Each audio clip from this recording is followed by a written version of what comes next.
સૌપ્રથમ આપણે મીણબત્તી સળગાવીશું।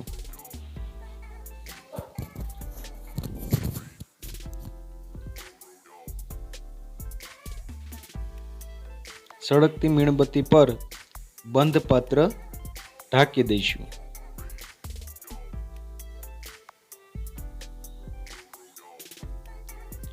બંધ પાત્ર ઢાંકતા મીણબત્તીને સળગવા માટે જરૂરી હવા એટલે કે ઓક્સિજન અંદર મળી શકતો નથી, તેથી ધીમે ધીમે બુઝાઈ જાય છે।